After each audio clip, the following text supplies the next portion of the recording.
Tec Sounds presents EduTrends.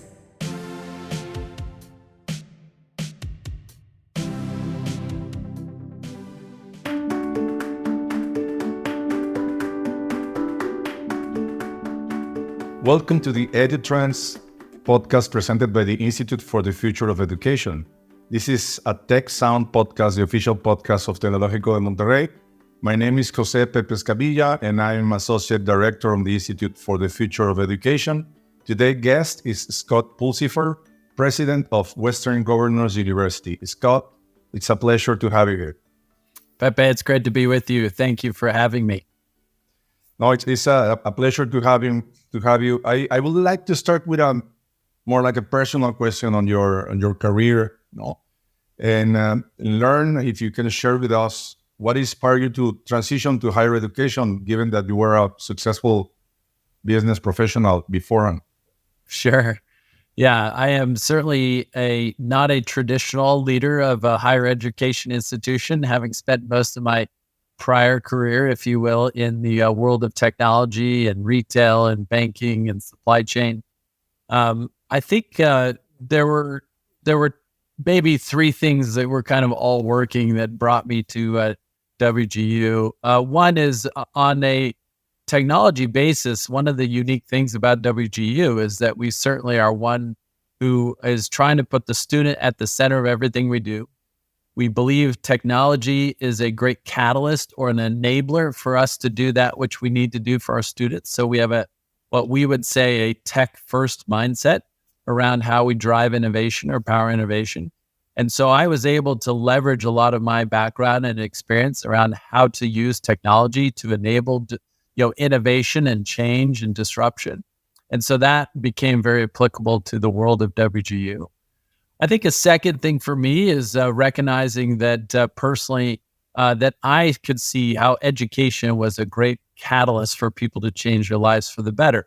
And so as much as I have loved every part of my career, disrupting retail and enabling e-commerce or changing the way we think about payments and banking systems or thinking about logistics of global physical supply chains, I certainly found the impact of education in helping people change their lives for the better as a very compelling thing to be a part of, that a professional pursuit can have a very meaningful impact. And then maybe the third thing was just somewhat pure luck, if you will, meaning that the executive recruiter that was supporting WGU, finding candidates to succeed Bob Mendenhall, who was the prior president, that executive recruiter knew me from my time at Amazon and had familiarity with me and knew that I had an interest and a passion to leading a growing and scaling organization, how to motivate and inspire people to do great things against what our mission and purpose is. And so that bit of luck or serendipity, as one might say, really also helped me bring my own desire, my own motivation, my own effort to have a career and a pursuit that is very meaningful in terms of helping people change their lives for the better. Thank you for sharing, Scott. Very interesting to see how the sometimes life takes us to places we are not expecting, and we are able to deliver something that is very important to have a part of a legacy on what we do. And education is one of these areas in which we can have this legacy, and I believe you're doing with your work here. I would like to talk about Western Governors University. If you can tell us what is it, and also tell us about how do you put students at the center, because you said that that's one of the important things about Western Governors University. Yeah, that's right. If there were one key distinction about WGU, it's truly that we try to put that individual student at the center of everything that we do, everything that we design, everything that we execute at WGU. We were founded by governors of 19 Western states in the United States. Hence, the heritage of that name is Western Governors University. It was established by these governors as a private nonprofit institution, one that has a very clear mission to serve those individuals who are not well served by the traditional public institutions that were part of the states of these representative governors. It was designed maybe with two key points in trying to serve those students. One was the internet was very, emerging. It's hard to imagine it, but yes, a generation ago, 25 plus years ago, the internet was just starting to emerge and having an impact in the world. And certainly the expectation was that the internet and everything that technology, foundation was going to enable around how we access and teach individuals wherever they are, how we change the learning and instruction model. The second key piece was this commitment to working adult learners to where we recognize that competency in English, this notion of proficiency, that was the most important outcome of education or of instruction, that we needed to focus more on verifying or validating an individual's proficiency in a subject matter, and it was less about the time they spent learning. And so that became the focus on the competency-based aspect of it. Now, there are some other real benefits to that, and this applies to also putting the student at the center. In a competency-based model, you can ensure that in your designs, the competencies that are learned are directly relevant to the opportunities that individuals want to pursue. This hope that, in fact, the learning is very relevant then to the jobs that I want, that it's going to be measured and validated, and the skills, knowledge, and ability are for an employer are going to be very transparent about what this individual had achieved. But lastly, maybe I'll just simply say that when we have designed to put the student at the center of everything we've done and still try to do, is that we are trying to ensure that what they're learning is relevant to the opportunities pursuing. We're also trying to dramatically personalize the way in which the students experience that learning. And so one of the examples of that is how we took one faculty role in a traditional model and broke it into 4 different roles. There are those who design and develop the curriculum. There are those who teach the curriculum. There are those who evaluate students' performance against the learning outcomes. And there are those who mentor the students from the day they start till the day they complete. Those responsibilities has allowed us to give a much more of a personal experience to every student. And in doing so, it increases the probability that every student can succeed, especially working adults who have already so many demands on their time, that this gives us a capacity to help them achieve or advance in their education while they're also working, while they're also taking care of children or family responsibilities. And so when we can do that, we see that we can dramatically increase the outcomes for students. And that's just some of the things that we've done to make it very student-centered. But at the end of the day, we focus on 3 key results. Of the students who start, do we help them complete, and are we always increasing the completion rate? Second, of the students who complete, are they getting a job and a great economic outcome as a result of completing? We call that simply return for graduates. And the third key result is equity. If the promise of education is that if you attain education, you'll attain opportunity, that for us is completion and return for graduates. Equity means that we're endeavoring to ensure that promise works for every student, regardless of his or her background, regardless of their income level, regardless of their race, ethnicity, their gender, their sexual orientation. We want to make sure that we are increasing the probability that every one of those individuals can realize the promise of education. Maybe I'll just give some final kind of closing data or statistics about WGU now, 27 years later. We've awarded over 355,000 degrees. We have currently more than 170,000 students enrolled full-time right now. And this year, we'll graduate more than 46,000 students. And so that gives you a sense that from our initial founding, when we've put the student at the center of everything we do, we're achieving an impact much larger than more traditional institutions have been able to serve with that same type of student. Very, very interesting approach of the educational model that you have, student-centric.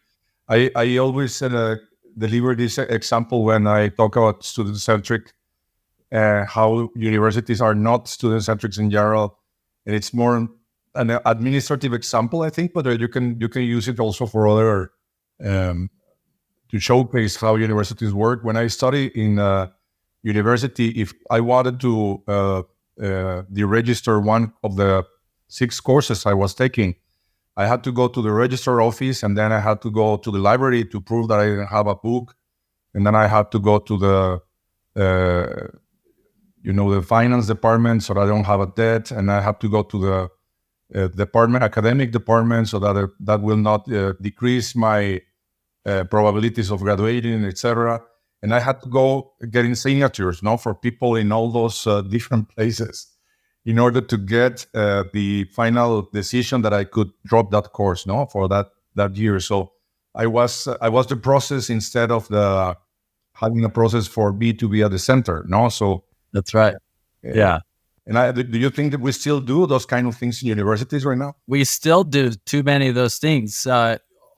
Even having a class, to take a course, to have the instruction occur at a campus, in a classroom, at a set time, a lot of that itself means that you've designed it for only a certain type of individual, and you can't actually serve all types of individuals, such that time and place that by itself introduces barriers that are keeping individuals from being able to access the education that they need.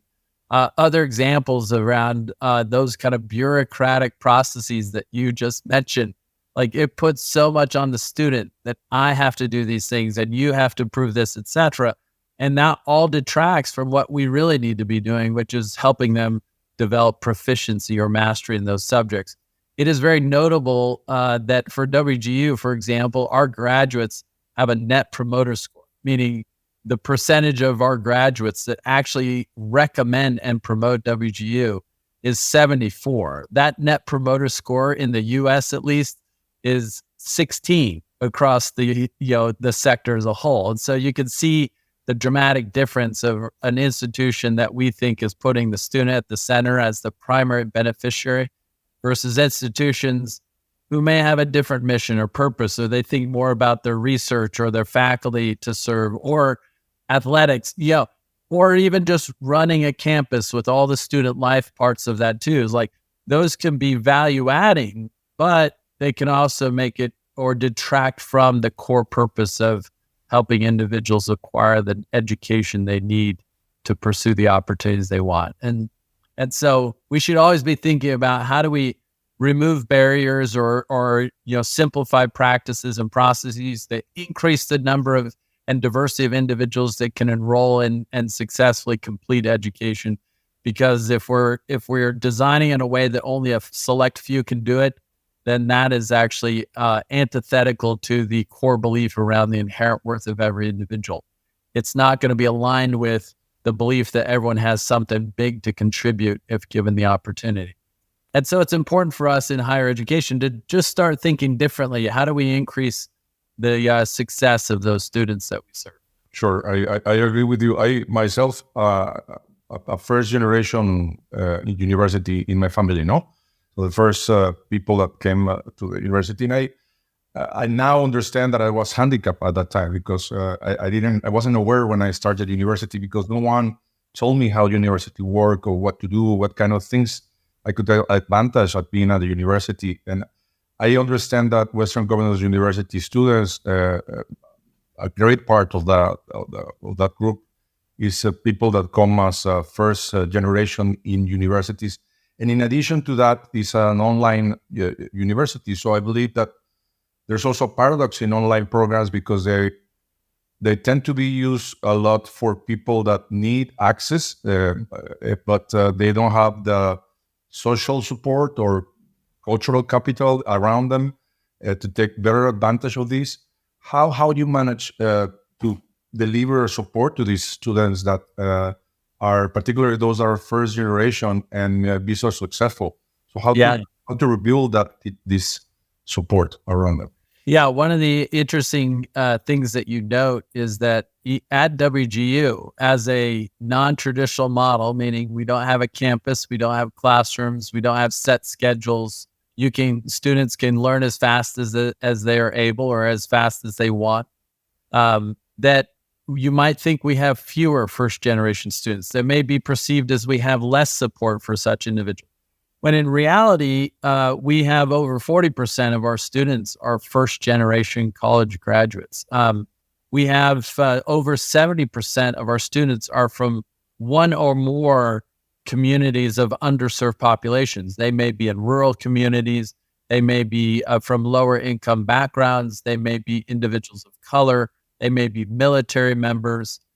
And so what we recognize is that when we put the primary value proposition is education, meaning the primary goal that our students have is to be successful in acquiring that knowledge, skill, and ability that's education, then we provide all the support means around that individual to increase the probability that they're going to progress through that education. That means that what we're doing is, how do we provide that mentoring support?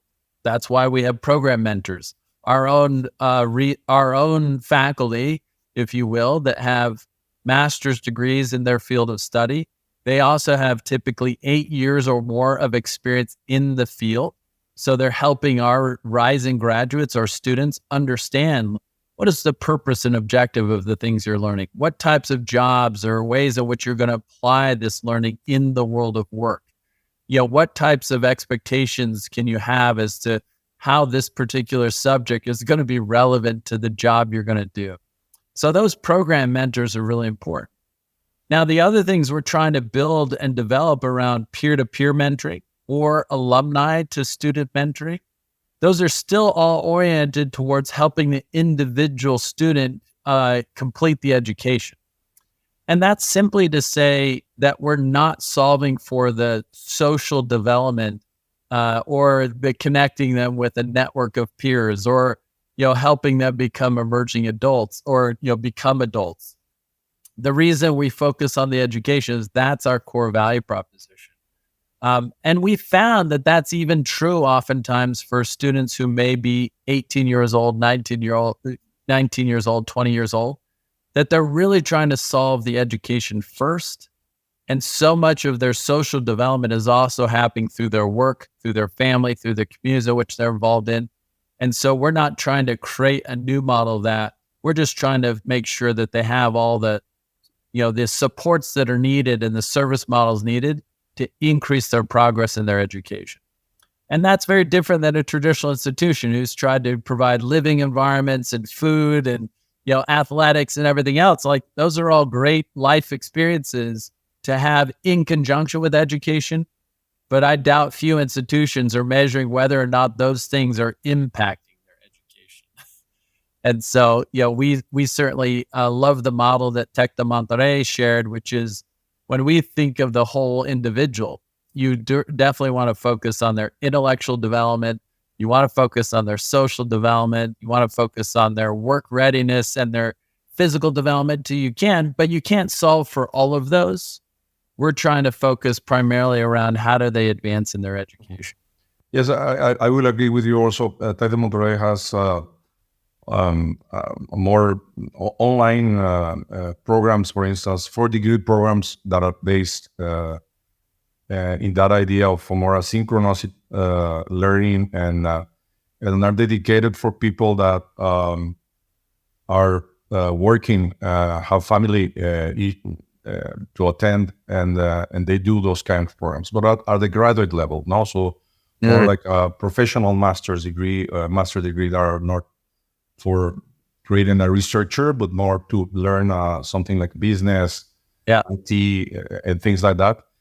In our continuing education offering, 90% of our offering right now is online, and 10% is face-to-face. It used to be the opposite, but it has shifted because it's delivering what people really need for those people that work and have a family needs to attend. I would like also to tell you that I think the first time that I read about Western Governors University was around 25 years ago. I don't remember the exact date, but that will be before 2000, I think. And I was very excited because from what I remember, it may be one of the first universities to use competency-based education in this model. No, why is this an important component for Western Coast University? Yeah, there's no doubt that WGU didn't originate competency-based education, but we certainly probably pioneered its application.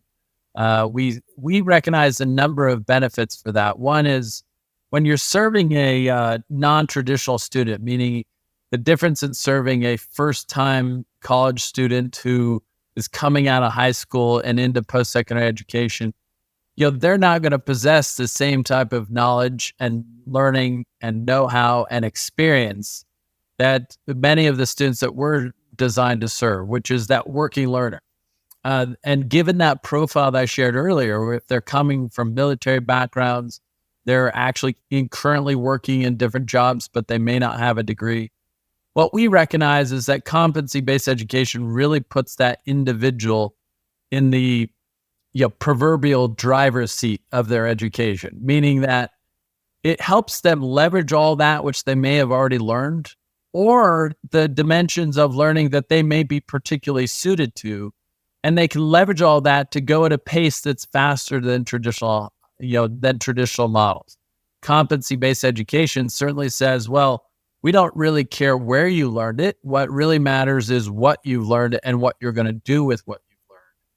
And so we didn't want to be stuck in a model of measuring learning based upon time. That's the traditional in the US and most places of, is there a semester's worth of learning dedicated to a particular subject? And at the end of that, how much did you learn? And we'll take your exams.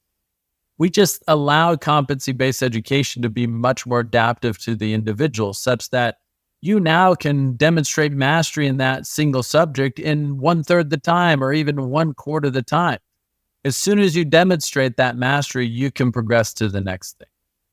The other real benefit of leveraging competency-based education, it does for our students and for our WGU what needs to happen increasingly in higher ed.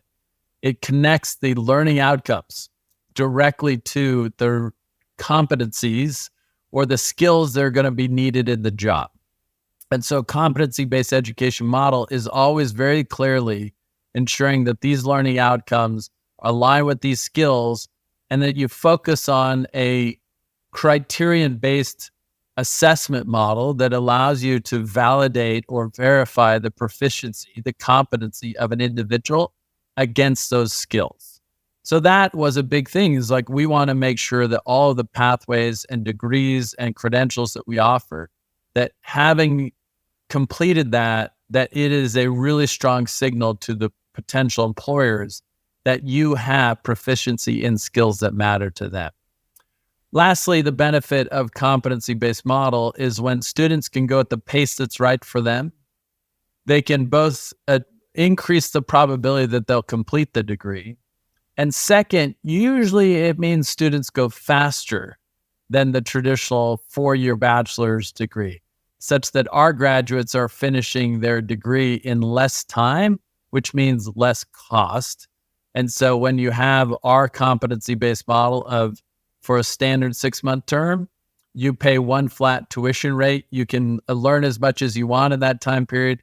And so when our bachelor's graduates are finishing in 28 months, then you now can see that the cost to complete can be less than $20,000 for a bachelor's degree. But you have now a degree that signals to your employer in the workforce that you have competency and the skills that are necessary. And you've been able to do that in a very, complete that degree in a very personalized way that increases the probability that every student succeeds. And so, net of the competency-based model, if you will, really gave us that flexibility that was needed to ensure that we adapt WGU to the student and not the other way around. Maybe that's the key point I would restate, which is WGU, because of competency-based model, is able to adapt to the student rather than forcing the student to adapt to a standardized model that exists within traditional higher education. Exactly. So on one hand, for the society, business, and industry that are hiring students, the competency-based model allows you to connect with the needs that they have and deliver a relevant degree to your students. But on the other hand, you also are able to give this flexibility and also to ensure that they have this proficiency that you were talking about in the beginning of our chat. Also, you are proficient to execute a certain job task or whatever kind of thing.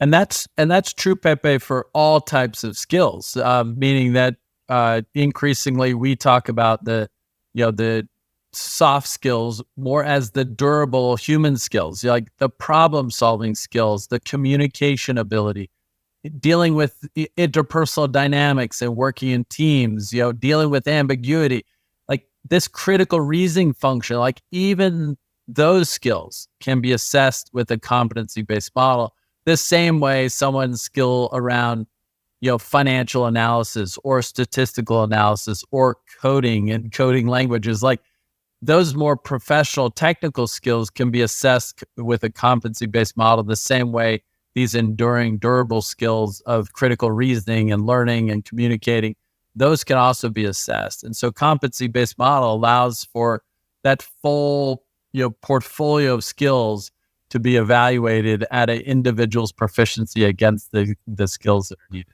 So what 25 years plus ago, there was this university being created and the internet was there, but now we have more information on the internet and also more possibilities to exploit the information that is generated inside the university. And also, I would like to ask you if you are, how are you using all this data that is generated in the teaching learning process, and also if you can connect these with data that is generated outside to understand and how to connect those two things? Yeah, I would say that we are trying to do our best. I mean, we still have one key goal in mind, which is how do we utilize all that data and all the analysis of it and the learning that comes from the analysis. How do we utilize that to increase the access, the persistence, the completion, the quality of the education that we're providing for students? And so we're trying to ultimately always deliver value for the student.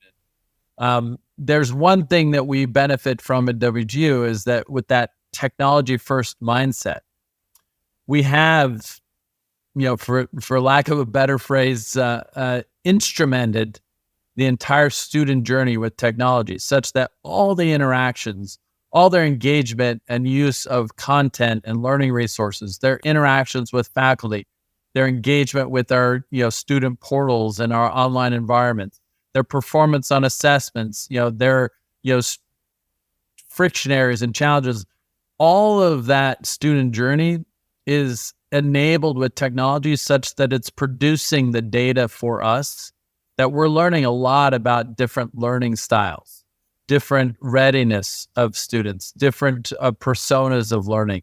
And that is all benefiting our ability to personalize the experience, personalize our instruction, personalize the mentoring, even, personalize the digital experience for those students. And why is that? Because we're always trying to increase access, increase success. Success is measured by persistence and completion, satisfaction. We're trying to do that as best we can. That same we're trying to do in terms of evaluating and understanding how the students are utilizing, content that comes through even AI, large language models. What's coming through their work experience? What are they leveraging out there related to the jobs and the skills that are needed in those jobs? We're doing our best to also incorporate that because, back to a prior point, we're always wanting to ensure that the education that a student pursues is directly relevant to the work that they're going to be doing. And so in most cases, that means how are we utilizing that data and providing a AI-driven, machine learning-driven approach to personalizing the learning experience to increase the student success. At the same time, we are putting in guardrails, security checks, et cetera, to ensure that you student, whatever, you are the one who has actually developed proficiency in that. You didn't cheat your way by using technology or someone else providing you answers to it.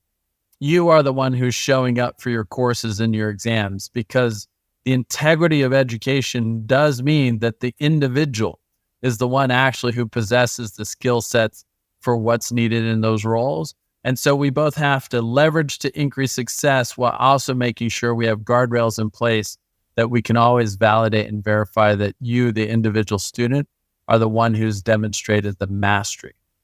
But broadly, I would probably close with that core point, which is technology is a great enabler of innovation, of disruption, of thinking about new ways to design and develop content in courses and curriculum, to design and develop instructional models and student experiences and new technology paradigms. That technology we see as a huge amplifier of good, and we are trying to leverage it in any way possible to deliver on our mission. Very interesting way that you are using data and planning to use it also in the future. So related to this last question, I would like to ask you a final closing question about the future of online learning. What do you think is the future of online learning? And I believe that as you are a technology-based university, that is technology first, I think is the word that you use. And we are looking at disruption of technology in many areas, in particular the use of artificial intelligence. What do you think will be the future of online learning, and if this will enable new educational models, or it will just enhance the educational models that we have? So what do you think the future is? Yeah, for us, I think we would decidedly say that technology is going to dramatically advance education in its access, in its delivery models, in all of the services around that. It's going to dramatically increase the personalization of it. We have two simple phrases that I like to use sometimes, that if the internet dramatically democratized access, by that democratize really means dramatically expanded access to all types of individuals, because now you can blow through barriers of time and place and geographic location, etc. It allowed us to dramatically expand the access to education. Artificial intelligence will allow us to dramatically democratize learning itself, because when you can now access the education anywhere, and you can now have it delivered in a highly personalized way, what we see is that awesome outcome of everyone being able to access it, and almost everyone, if not everyone, also being able to attain it. And that's the really cool thing about the future of online, or the future of learning and education generally, is that we should just anticipate that technology is going to start accelerating the transformation of education. Simply speaking, what that means is we already know today in the US, 70% of college students are enrolled in at least one online course, such that even if you're at a campus, they're going to experience, they're going to have an experience that's like what you mentioned at Tec de Monterrey, where students, even if they're on a campus, they're going to have their classes online or with a large online component. We certainly expect more and more of the virtual experiences where faculty, students with other students, with alumni, that so much of that engagement is going to occur in the virtual world of things enabled online. At the same time, we expect that the exclusively online enrollments today, they're in the US, they're 40% now of those that enrolled in the US, and that's up dramatically compared to the pre-pandemic. So we can see that the pandemic itself accelerated the adoption of online learning, even among traditional age students of that, 18 to 22-year-old or 24-year-olds. Now, what we also expect is that artificial intelligence and all that data-driven, data-powered machine learning, that is now going to start personalizing learning. That I think what we'll also see, why internet enabled the access of so many from non-traditional backgrounds, we'll start seeing them also achieve and complete their degrees at rates that are going to be as good at, if not better than even their peers who didn't have the same challenges. That's very encouraging in our opinion, that we only anticipate that technology will be a huge catalyst for accelerated innovation, accelerated disruption. And hopefully what we'll see as a whole too is like the many more entering into post-secondary education, many more completing it. The cost of completing goes way down. The relevancy of the education goes way up. Like, these are the benefits that we expect to see as a result of how technology is going to change the future. Thank you for sharing, Scott. So I believe that the future that you foresee for online education is part of our dream in the Institute for the Future of Education, that is improving the lives of millions of people through transforming higher ed and lifelong learning around the world. So this transformation will bring new possibilities to include people that are not included, to serve them better, to put it at the center, and to have them have a life that is a better life, with a better job and a better future. Thank you for your time, Scott, and congratulations for your work and all the team of the Western Governors University, what you do. I enjoyed talking to you. It was fascinating what you're doing, and I'm hoping to see you in the future, to see where you in these plans that you were telling us about today. Thanks a lot. Thank you so much. It's been truly an honor and a privilege to be with you, Pepe. Thank you.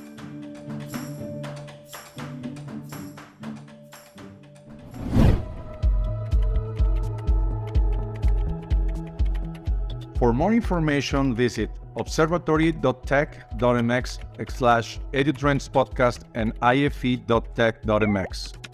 A special thanks to Tecnológico de Monterrey, the Institute for the Future of Education, and the Tec Sounds team, EduTrends producers Esteban Venegas and Cristian Igosa.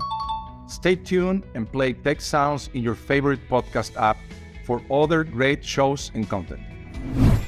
Hola, soy Karina Rodríguez. Y yo soy Mariana León. Y te invitamos a escuchar Historias para Mentes Curiosas, El podcast de Tec Science, en donde te contamos cómo la ciencia impacta en tu vida. Historias para Mentes Curiosas es parte de Tec Sounds Podcast, La barra oficial del Tecnológico de Monterrey.